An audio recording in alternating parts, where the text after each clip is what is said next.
Hi friends, இன்றைக்கி நம்ம பார்க்க போகிறது 12th வீக்கில் உங்களோட ப்ரெக்னன்சி சிம்டம் எப்படி இருக்கும், உங்களோட பேபி க்ரோத் எப்படி இருக்கும் அப்படின்றத பற்றி பார்க்கலாம். அதுக்கு முன்னாடி நம்ம சேனலை சப்ஸ்கிரைப் பண்ணி பெல் பட்டனை கிளிக் பண்ணி ஆல்ரெடி ஆப்ஷனை கிளிக் பண்ணி வச்சுக்கோங்க. வாங்க வீடியோக்குள்ளே போகலாம். நீங்கள் கன்சீவ் ஆகி 12 வாரம் முடிஞ்சிருச்சு. அதாவது ஃபஸ்ட்டு ட்ரைமஸ்டரை நீங்கள் கம்ப்ளீட் பண்ணிட்டீங்க. குழந்தையோட முக்கிய உறுப்புகளும் அவங்களோட உடல் பாகங்களும் இந்த டைமில் வளர தொடங்கும். அது மாதிரிக்கு குழந்தையோட பாலின உறுப்புகள், அதாவது ப்ரைவேட் பார்ட்ஸ் எல்லாம் இந்நேரம் வளர்ந்துருக்கும். உங்களோட பேபி க்ரோத் எப்படி இருக்கும்னா, குழந்தையோட கண்ணை சிமிட்டக்கூடிய இமைகள்லாம் உருவாகிருக்கும் இந்த டைமில். இருந்தாலுமே குழந்தை கண்ணை மூடி தான் இருப்பாங்க. குழந்தையோட கை கால்கள்லாம் வளர்ந்துருக்கும். குழந்தையோட கைகள் கால்களை விட நீளமாக இருக்கும் இந்த டைமில். குழந்தைக்கு இந்த டைமில் கை கால்களில் நகங்கள்லாம் வளர ஆரம்பிச்சிரும். நெக்ஸ்ட்டு 3 மந்தில் இந்த கை காலில் இருக்கக்கூடிய நகங்கள்லாம் நுனி வரைக்கும் வளர ஆரம்பிச்சிரும். உங்களோட குழந்தை நகர தொடங்கும் வயிற்றில். ஆனாலுமே இந்த வாரத்தில் உங்களுக்கு அசைவுகள்லாம் தெரியாது. இன்னும் கொஞ்சம் வாரங்கள் ஆன பின்னாடி தான் உங்களுக்கு அசைவுகள் தெரியும். குழந்தையோட உறுப்புகளும் அவங்களோட தசைகளும் தொடர்ந்து வளர்ச்சி அடைஞ்சிக்கிட்டே இருப்பாங்க. அவங்களோட குழந்தையோட சைஸுமே பெருசாகிட்டே போகும். இந்த வாரத்தில் உங்களோட குழந்தை ஆப்ரிக்காட் பழத்தின் அளவு வரைக்கும் இருப்பாங்க. இந்த 12வது வாரத்தில் முடிவில் 2.5 3.5 சென்டிமீட்டர் வரைக்கும் இருப்பாங்க. அவங்களோட வெயிட் 28 29 கிராம் வரைக்கும் தான் இருக்கும்.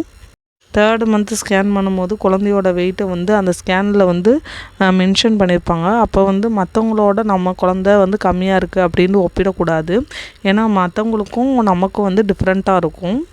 அது மாதிரிக்கு ஃபஸ்ட்டு பேபியா செகண்ட் பேபியா அதை பொறுத்து தான் குழந்தையோட அசைவும் அவங்களோட வெயிட்டும் இருக்கும். குழந்தையோட மூளை வளர்ச்சி அதிகரிக்கும் இந்த டைமில். கர்ப்பகாலத்தில் உங்களுக்கு என்ன மாற்றங்கள் ஏற்படும்னா, ப்ரெக்னன்சி அப்போ உங்களுக்கு வெயிட் இன்க்ரீஸ் ஆகிறது நார்மலான ஒன்று. ஒரு வாரத்துக்கு 500 முதல், அதாவது அரை கிலோலேருந்து 1 கிலோ வரைக்கும் இன்க்ரீஸ் ஆவீங்க. உங்களோட வயிற்றில் கரு இருக்குது அப்படின்றத உணர முடியும். உங்கள் கர்ப்பப்பையும் வளர்ச்சி அடைஞ்சிட்டே போகும். இந்த டைமில் இறுக்கமான ஆடைகளை யூஸ் பண்ணுறத தவிர்க்கணும். நல்லா லூஸான காட்டன் சுடிதார்லாம் யூஸ் பண்ணிக்கோங்க. கர்ப்பகாலத்தில் ஏற்படக்கூடிய அறிகுறிகளில் இப்போ சாப்பிடவும் தொடங்க ஆரம்பிப்பீங்க. ரொம்ப அவாய்ட் பண்ணுவீங்க. இப்போ நல்லா பசி எடுக்க ஆரம்பிக்கும். ஒரு நாளைக்கு 300 கூடுதல் கலோரிகளை நீங்கள் எடுத்துக்கணும். நீங்கள் ப்ரெக்னன்சியாக இருக்கும்போது உங்கள் உடம்புல ரத்தத்தின் அளவு அதிகரிக்கிறதுனால உங்களுக்கு ஹார்மோன் மாற்றம்லாம் ஏற்படும். அதனால் உங்கள் வாய் பகுதியில் இருக்கக்கூடிய ஈறு பகுதியெல்லாம் வீங்க தொடங்கும். அப்பப்போ உங்கள் பல் கூச ஆரம்பிக்கும். அது மாதிரிக்கு உங்கள் ஈறுகளில் ரத்தம் வந்துச்சுன்னா அதை பயப்பட தேவையில்லை. இது இயல்பானது தான். நீங்கள் கன்சீவாக இருக்கும்போது பல் விளக்கும் போது ரொம்ப அழுத்தி பல் விளக்காமல் லேசான பல் விளக்கணும். அது மாதிரிக்கு சுடு தண்ணியில் உப்பு நீர் போட்டு உங்கள் வாயை கொப்பளிக்கிறது மூலம் இந்த இதில் விடுபடலாம். நீங்கள் கன்சீவாக இருக்கும்போது உங்கள் சர்வத்தில் மாற்றங்கள் ஏற்படும். ஏன்னா மெலனின் அளவு அதிகரிக்கிறதுனால இந்த மாற்றங்கள் ஏற்படுது.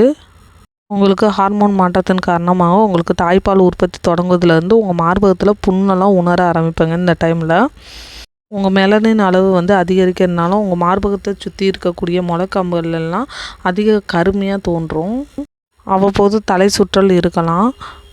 அடிக்கடி தண்ணி குடிக்கும் போது உங்களுக்கு தலை சுற்றல் குறையும்.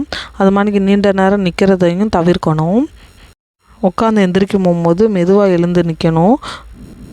ஏன்னா திடீர்னு மயக்கம் வரும். அது மாதிரி உங்களுக்கு வயிற்று வலியோ பிறப்புறுப்பில் ஏதாவது ரத்தப்போக்கு ஏற்பட்டாலும் இந்த மாதிரி தலை சுற்றல் இருந்துச்சுன்னா கண்டிப்பாக டாக்டரை கன்சல்ட் பண்ணணும். இந்த டைமில் உங்களுக்கு வாசனை உணர்வு திறன் அதிகமாக இருக்கும். சில டைமில் சில வாசனைகள் உங்களுக்கு அதிகமாக தொந்தரவு கொடுக்கலாம். இந்த 12வது வாரத்தில் உங்களுக்கு ஸ்பாட்டிங் கூட ஏற்படலாம். இது நீங்களும் ஹஸ்பண்டும் உடலுறவு கொண்ட பின்னாடி கூட இந்த ரத்தப்போக்கு ஏற்படலாம். அதனால் பயப்பட தேவையில்லை. லைட்டாக இருந்தால் கண்டிப்பாக பயப்பட தேவையில்லை. டாக்டரை போய் இதுக்கும் கன்சல்ட் பண்ணுறது ரொம்ப நல்லது. இந்த டைமில் நீங்கள் மட்டன், கோழி, மீன் இதெல்லாம் எடுக்கிறது ரொம்ப நல்லது. புரதம் நிறைந்த உணவுகள் எடுக்கும்போது குழந்தை வளர்ச்சிக்கும் ஹெல்ப்ஃபுல்லாக இருக்கும். விட்டமின், தாதுக்கள் நிறைந்த உணவுகளையும் எடுத்துக்கணும். காய்கறிகள், பழங்கள்லாம் டெய்லியுமே ஒன்று எடுக்கிறது ரொம்ப நல்லது. இந்த டைமில் இருக்கக்கூடிய ஸ்கேனும் ரத்த டெஸ்ட்டுமே குழந்தைக்கு டவுன் சிண்ட்ரோம் இருக்கா அப்படின்றத பற்றி பார்க்கலாம். இதை என்டி ஸ்கேன் சொல்லுவாங்க. உங்கள் வயிற்றில் இருக்கும்போது குழந்தை அவங்களுக்கு தேவையான நீரை கழுத்து பகுதியில் சேமித்து வச்சுருப்பாங்க. அதோட அளவு பார்த்து டவுன் சிண்ட்ரோம் இருக்கான்றதை இந்த டைமில் பார்க்கலாம். அது மாதிரிக்கு டபுள் மார்க்கிங் டெஸ்ட்டுன்னு சொல்லுவாங்க. அதையும் கண்டிப்பாக எடுக்கும்போது குழந்தைக்கு மரபணு பிரச்சனை எதுவும் இருக்கா அப்படின்றத பார்க்கலாம். இந்த வீடியோ உங்களுக்கு பிடிச்சிருந்தால் லைக் பண்ணி ஷேர் பண்ணி சப்ஸ்கிரைப் பண்ணிடுங்க. Bye friends.